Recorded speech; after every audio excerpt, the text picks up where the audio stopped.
आप सबको प्रभु यीशु मसीह के पवित्र नाम में मेरा प्यार भरा नमस्कार और जय मसीह की। मैं विश्वास करता हूं कि आप सब परमेश्वर के अनुग्रह में बने हुए और प्रभु में आनंदित हैं और परमेश्वर आपको उस उद्धार के हर्ष और आनंद से प्रतिदिन अपने करुणा से तृप्त करते जा रहे हैं। ये मेरा विश्वास है। प्यारो, एक और बार परमेश्वर ने हमारे जीवन में जो अवसर दिया है, परमेश्वर के वचन में से उस महत्वपूर्ण सच्चाई पुनरुत्थान के विषय में महत्वपूर्ण सच्चाइयों को जानने के संबंध में जो परमेश्वर ने हमें अनुग्रह दिया है, आज हम उस विषय को फिर से हम कंटिन्यू करेंगे, जिसको हमने पिछले सप्ताह शुरू किया था। और हमने उसे अय्यूब के उस प्रश्न के आधार पर, जो अय्यूब की पुस्तक 14 अध्याय और उसके 14 पद में हमें मिलता है, उस प्रश्न के आधार पर कि यदि एक मनुष्य मर जाए तो क्या वह फिर जीवित होगा। उस प्रश्न के आधार पर पुनरुत्थान के संबंध में कुछ महत्वपूर्ण सच्चाइयों को जानने के लिए हमने कोशिश को किया था। और हमने इस बात को देखा कि पुनरुत्थान संभव है, मृतकों में से जी उठना होने वाला है। और इसके संबंध में हमने इस बात को देखा कि सबसे पहले पुनरुत्थान यीशु मसीह ने हमें प्रकट कर दिया है। और पुनरुत्थान के संबंध में हमने इस बात को देखा कि कुरंथ की कलीसिया में इसके संबंध में गलत शिक्षाएं थी। और वे लोग कहते थे, जो उस कलीसिया में घुस आए थे, और वो कहने लगे थे कि यीशु मसीह जी नहीं उठा है। और इसलिए पहला कुरंथियों 15वें अध्याय और उसके पहले आयत से लेकर 5 आयत तक यीशु मसीह के उस पुनरुत्थान के संबंध में, उनके जन्म, उनके जीवन और उनके बलिदान और उनके फिर से जी उठने के संबंध में परमेश्वर का दास प्रेरित पौलुस कहता है कि वो परमेश्वर की इच्छा के अनुसार, अर्थात परमेश्वर के वचन के अनुसार, 15 का 3 में लिखा है कि पवित्र शास्त्र के वचन के अनुसार वो मारा गया, गाड़ा गया। और फिर कहते हैं कि पवित्र शास्त्र के वचन के अनुसार फिर जी भी उठा। और वो इस बात का खंडन करते हैं कि जो लोग कह रहे हैं कि यीशु मसीह जी नहीं उठा है, वे झूठे हैं, वे गलत हैं। और वे इस बात को बताते हैं कि वास्तव में यीशु मसीह जी उठ चुके हैं। और यीशु मसीह के जी उठने के कुछ प्रमाणों को हमने देखा। क्या प्रमाण हमने देखे? 3 प्रमाण को हमने देखा कि जब वो यीशु मसीह मृतकों में से जी उठे, इस बात की निश्चयता किस प्रकार से प्राप्त होती है। वह मरियम मगदलीनी जो यीशु मसीह की कब्र पर गई थी, कि उसकी लोथ को जो है यहूदी परंपरा के आधार पर एक खुशबूदार इत्र से और खुशबूदार लेप से जो है उसकी देह पर लगाकर जो है उसे खुशबूदार बनाया जा सके। इसलिए जब वो मरियम मगदलीनी वहां पर जाती है तो कब्र के दरवाजे को खुला हुआ देखकर और अंदर लोथ नहीं है उसको देखकर घुटनों पर आकर रोने लगती है। और वो कहती है कि यीशु मसीह की लोथ को जो है लोगों ने चुरा लिया है, हैं? ऐसा उसके मन में विचार था। परंतु उसी क्षण उसे ऐसा लगता है कि पीछे कोई है, और वो मन में सोचती है कि वो इसी बगीचे का माली है, परंतु वास्तव में वो यीशु मसीह होते हैं। और जब वो यूहन्ना की इंजील, यूहन्ना रचित सुसमाचार 20 अध्याय और उसके 17 पद में जब वो पीछे मुड़कर देखती है तो वो कहती है, हे रब्बुनी। और वो यीशु मसीह को पहचान लेती है कि यीशु मसीह है। तो यीशु मसीह ने सर्वप्रथम अपने आप को जो है मृतकों में से जी उठने के पश्चात मरियम मगदलीनी पर प्रकट किया। हम इन बातों को देख चुके हैं, इसलिए मैं गहराई से नहीं परंतु अंश के रूप में बताते हुए आगे बढ़ूंगा। दूसरा, प्रभु यीशु मसीह इमाउस के मार्ग पर जाने वाले 2 यात्रियों, जो 2 शिष्य थे, उन पर प्रकट हुआ और अपने विषय में सब बातों को कह सुनाया और उनको बताया कि जो क्रूस पर मरने वाला मसीह है वो मैं ही हूं। तीसरा, वो थोमा, जो डाउटी थोमा, शंका करने वाला थोमा था, है, उसको प्रभु यीशु मसीह ने अपने ही पंजर में हाथ डालकर और अपने ही हाथ में जो कीले छेदी गई थी उसमें उंगली डलवाकर कहा, अविश्वासी नहीं विश्वासी बन। तो प्यारो, ये तो थी यीशु मसीह के पुनरुत्थान के संबंध में कुछ प्रमाण जो हमने परमेश्वर के वचन में देखा।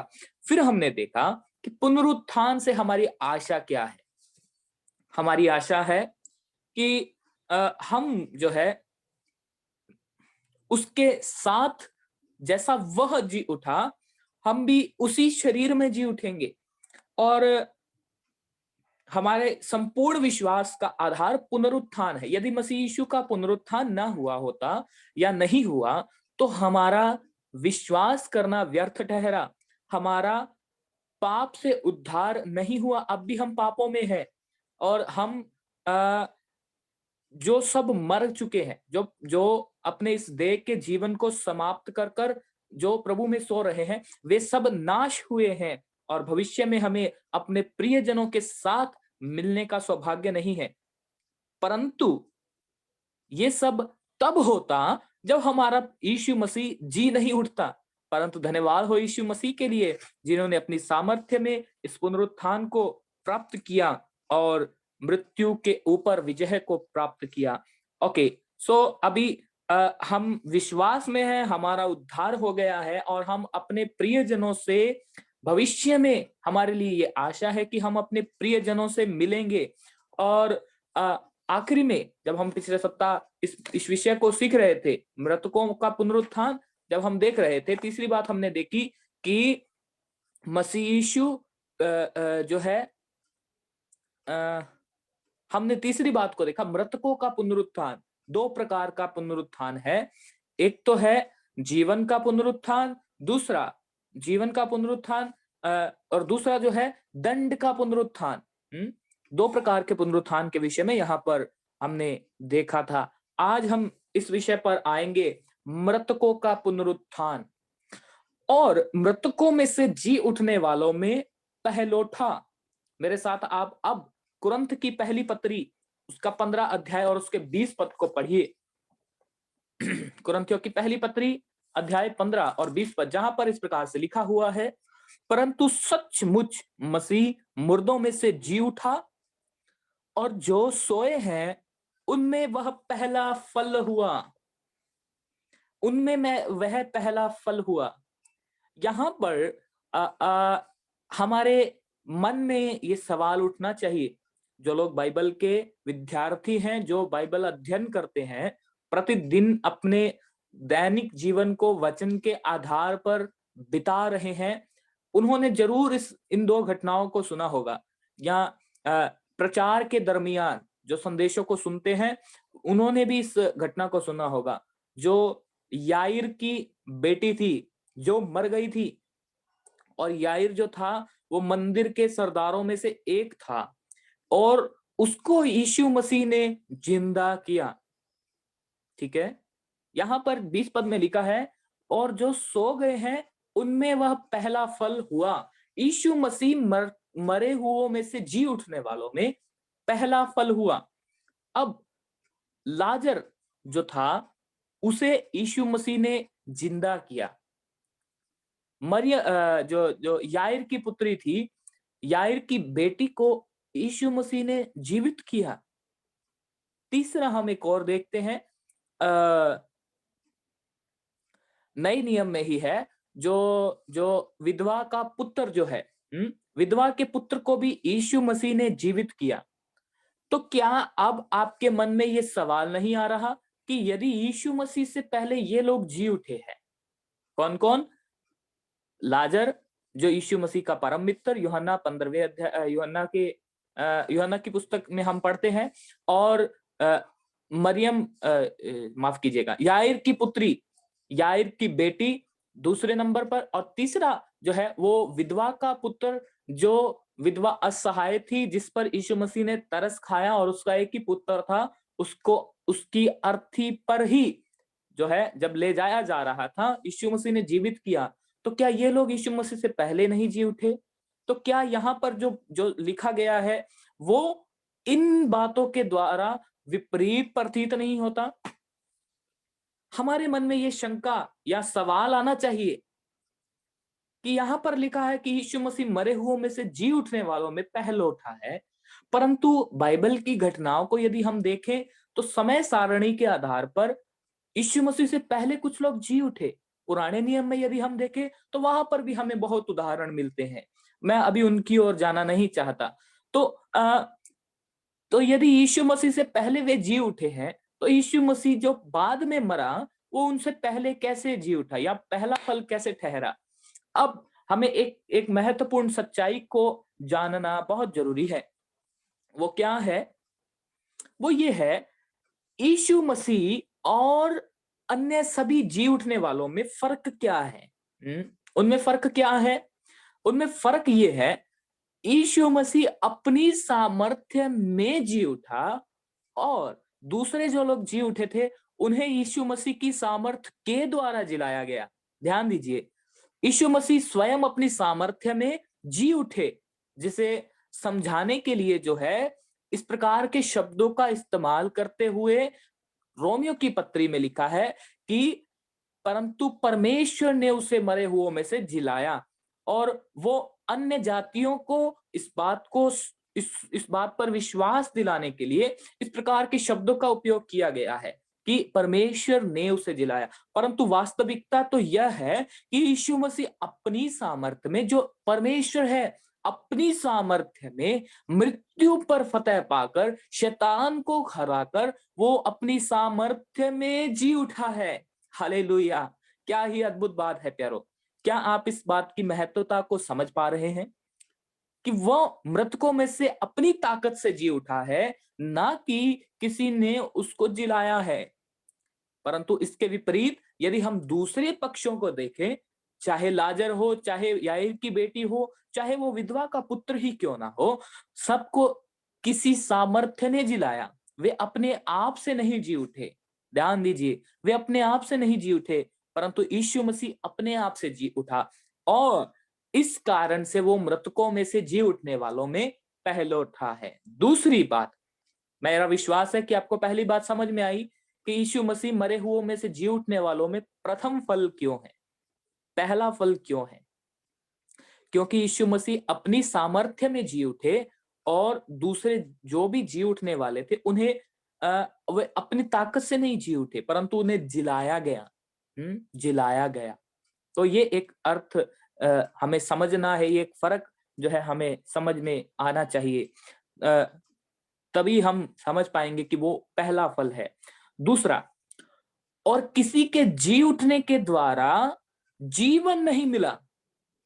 दूसरा फर्क क्या है? यीशु मसीह के पुनरुत्थान से अनंत जीवन आया, परंतु दूसरों के किसी भी जी उठने वालों में से जीवन नहीं आया। 21 आयत को अब आप पढ़े, पहला कुरिन्थी 15 अध्याय 21 आयत, जहां लिखा है, क्योंकि जब मनुष्य के द्वारा मृत्यु आई, तो मनुष्य ही के द्वारा मरे हुओं का पुनरुत्थान भी आया। तो ये है हमारा मसीह और हमारे मसीह के पुनरुत्थान की खूबसूरती, कि उनके मृतकों में से जी उठने के द्वारा मौत को हराने की सामर्थ्य इस पृथ्वी पर विश्वास करने वालों के लिए उन्हें दी गई है। आज हमारे जो प्रियजन जो विश्वास में सो गए हैं, जो विश्वास करने के पश्चात मसीह में सो रहे हैं, वे जी उठने वाले हैं, और वे उस सामर्थ्य से जो मसीह यीशु के द्वारा इस पृथ्वी पर आई है, जी उठ जाएंगे। क्या ही अद्भुत और सौभाग्य की बात है। और तब हम मसीह के साथ जिलाए जाकर अपने सब प्रियजनों के साथ रहेंगे। तो दो फर्क जो मसीह के पुनरुत्थान और अन्य के पुनरुत्थान में है, या दो फर्क या दो प्रकार के जो है अलग करने वाली बातें जो उन्हें पहला फल ठहराती है, वो क्या है? कि पहला, यीशु मसीह अपनी सामर्थ्य से जी उठा, इसलिए वो प्रथम फल है। दूसरा, उनके द्वारा पुनरुत्थान की सामर्थ्य इस पृथ्वी पर स्थापित की गई है। उनके द्वारा पुनरुत्थान की आशा विश्वास करने वालों को दी गई है, जो मसीह यीशु में है। तो ये एक फर्क हमें समझना जरूरी है। अब दूसरी बात की ओर हम आए। पहला, हम इस बात को देख चुके हैं कि मृतकों में से जी उठने वालों में यीशु मसीह पहला फल है। दूसरी बात, जीवन का पुनरुत्थान।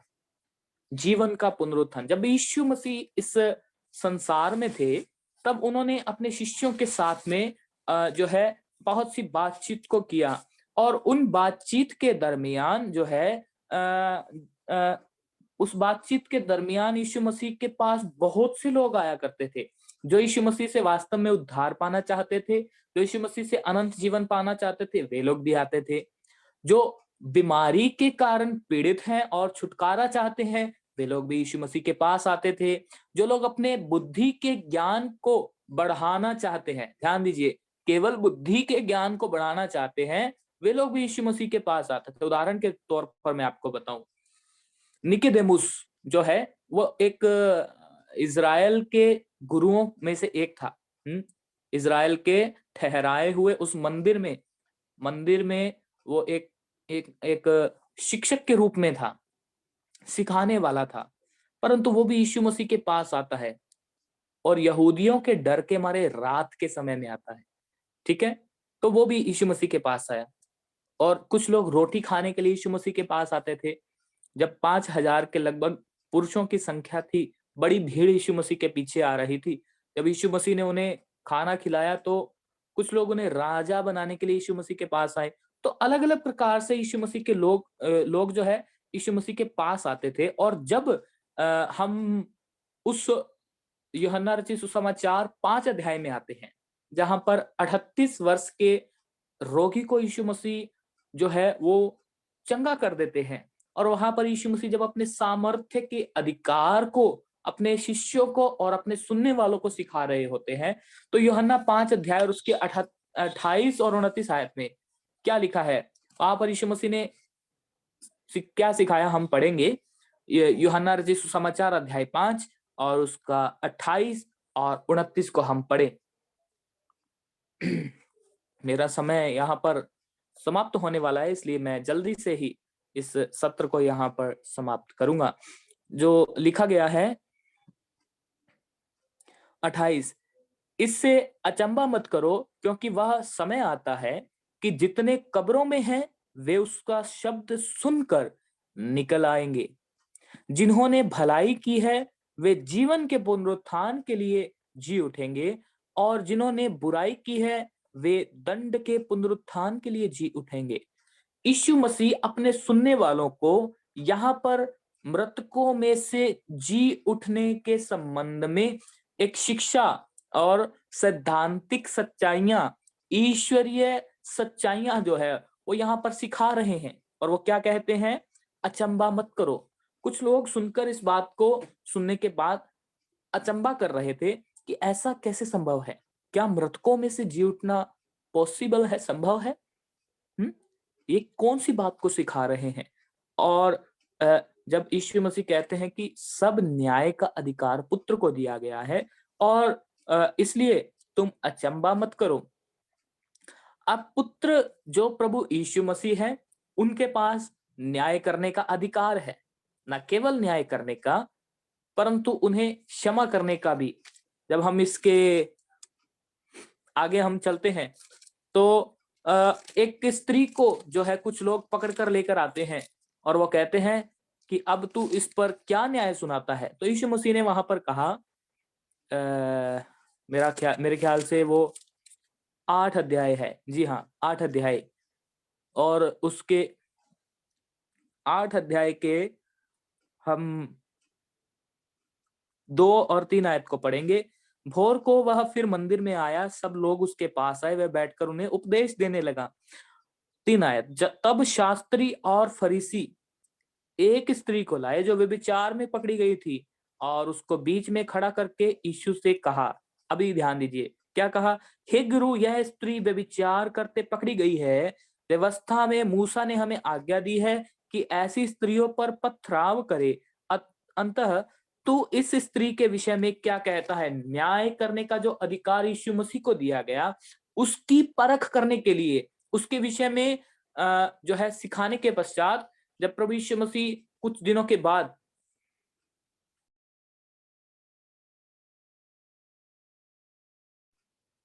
आई एम सॉरी, कुछ दिनों के बाद जब वो वहां पर आते हैं तो मंदिर में जब उपदेश दे रहे थे तब कुछ लोग एक स्त्री को पकड़ कर लाए। वहां पर प्रभु यीशु मसीह ने सच्चा न्याय प्रकट किया और कहा, तुम में जो निष्पाप है वही इसको पहला पत्थर मारे। तुम व्यभिचार में पकड़ कर लाए, अच्छा है। तुम मूसा की व्यवस्था का पालन करते हो और वो कहता है कि ऐसी स्त्री को पथराव कर दिया जाए, सच बात है, करना चाहिए, परंतु उसकी कुछ क्वालिफिकेशंस हैं। वो क्या है? जो निष्पाप हो वह उसे दंड देने का अधिकार रखता है। तब यीशु मसीह ने कहा, 7 आयत में जो लिखा है, वे उससे पूछते रहे तो उसने सीधे होकर उनसे कहा, तुम में जो निष्पाप हो वही पहले उसको पत्थर मारे। यहाँ पर सच्चा न्याय, तो मेरा वो सब्जेक्ट नहीं है, वापस हम अपने विषय में आएंगे। तो न्याय के संबंध में जब यीशु मसीह सिखा रहे थे, 27 आयत में वो कहते हैं, न्याय करने का अधिकार भी पुत्र को दिया गया है कि वह मनुष्य का पुत्र है, इससे अचंबा मत करो। जब लोगों को इस बात को पता चला कि कुछ जो जो मंदिर के जो फरीसी लोग, शास्त्री लोग थे, जब उन्होंने इस बात को सुना कि यह यीशु मसीह जो परमेश्वर की निंदा कर रहा है, ईश निंदा का उस पर जो आरोप लगाते थे, वो अब इस बात को सुनकर कि उसे न्याय करने का अधिकार दिया गया है, वे अचंबा करने लगे। और इसलिए वो कहता है कि वो समय निकट है। कौन सा समय? मृतकों में से जी उठने वाला। अब मृतकों में से जी उठने वालों के पुनरुत्थान को यीशु मसीह 2 हिस्सों में होकर बता रहे हैं। पहला उस प्रकार का पुनरुत्थान है जो है जीवन का पुनरुत्थान है, और दूसरे प्रकार का वो पुनरुत्थान है जो दंड का पुनरुत्थान है। अब इन दोनों का किसके साथ संबंध है? यहाँ पर लिखा है, जिन्होंने भलाई की है वे जीवन के पुनरुत्थान के लिए, जिन्होंने बुराई की है वे मृत्यु के पुनरुत्थान के लिए। तो ये जीवन का पुनरुत्थान और मृत्यु का पुनरुत्थान, इसका अर्थ क्या है? इसका अर्थ क्या है? इसका अर्थ है कि कलीसिया के उठाए जाने के साथ जो होने वाली घटना, जो लोग जीवित रहेंगे वे बदल जाएंगे, जैसा थिस्सलुनीकियों की पत्री में लिखा है, जो जीवित हैं परमेश्वर की तुरही फूकी जाएगी, प्रधान दूत का शब्द सुनाई देगा और ललकार के साथ परमेश्वर का दूत आएगा और परमेश्वर आएगा, और एक बड़ी ललकार, इस तुरही की आवाज को सुनते क्षण भर में सब कब्रें खुल जाएंगी, मृतक जी उठेंगे। वो है जीवन का पुनरुत्थान। यहाँ पर भलाई क्या की है? भलाई ये की है कि परमेश्वर के दिए गए उस निर्देश पर, परमेश्वर द्वारा किए गए उस छुटकारे के कार्य पर संपूर्णता का विश्वास और उसके लिए संपूर्ण समर्पण जिन्होंने किया है। ध्यान दीजिएगा, क्रूस पर किया गया बलिदान, यीशु मसीह का किया गया बलिदान, जिन्होंने विश्वास किया, और जो लोग उस भलाई को किया है जो परमेश्वर का कार्य है, उस पर जिन्होंने विश्वास किया, उन्होंने भलाई की है। और वे लोग मृतकों में से जी उठेंगे।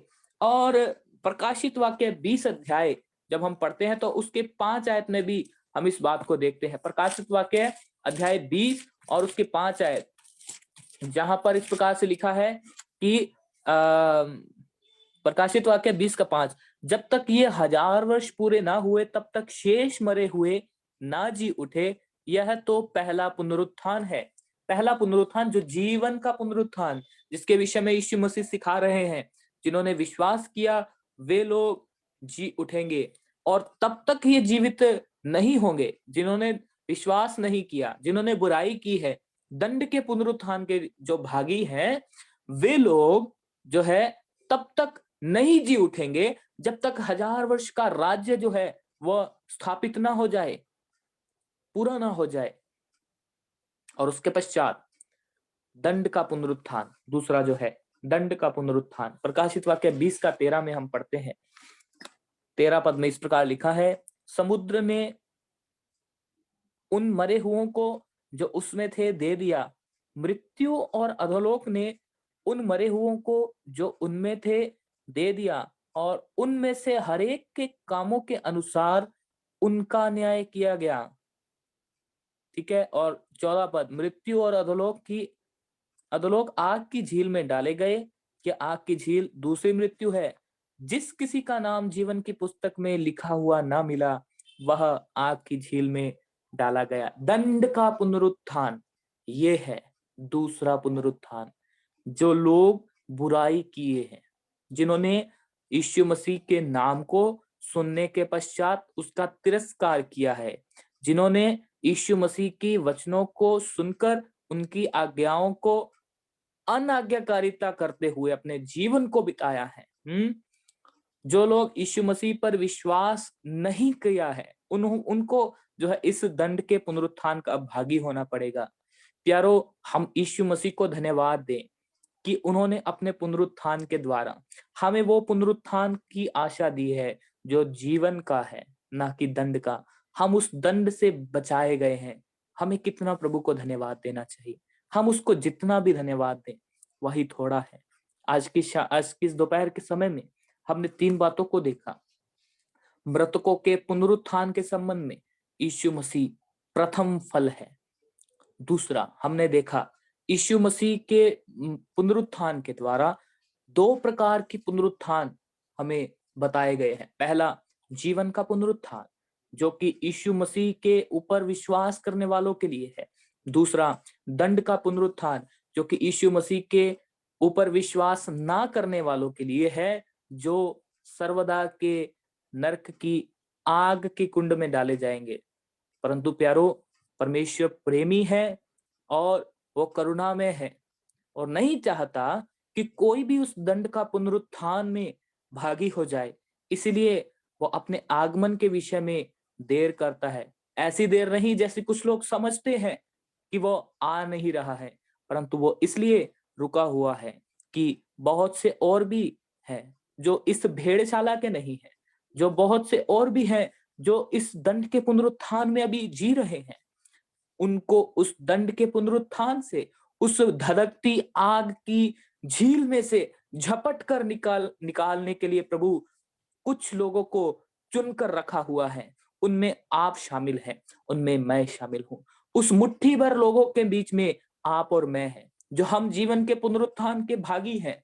हम जो उद्धार पाए हुए लोग हैं, हमें उन लोगों को जो उस दंड के पुनरुत्थान के भागी हैं, परमेश्वर के जी उठने के संदेश को, उसकी खुशखबरी, उसके सुसमाचार को उन तक भी पहुंचाना है कि वे दंड के नहीं परंतु जीवन के पुनरुत्थान के भागी हो जाएं। क्या आप उस चुनौती को लेने के लिए तैयार हैं? यीशु मसीह जो प्रथम फल है, वो हमारे लिए आदर्श है।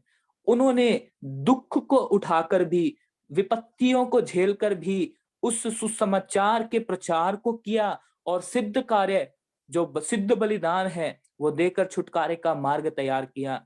आज हमें उनके समान दुख नहीं उठाना, परंतु केवल उसके लिए हमें, उसके समान हमें क्रूस पर नहीं चढ़ना, उसके समान हमें यातनाओं को नहीं सहना, परंतु केवल हमें कहना है, यीशु मसीह आज से 2020 वर्ष पूर्व इस पृथ्वी पर आए।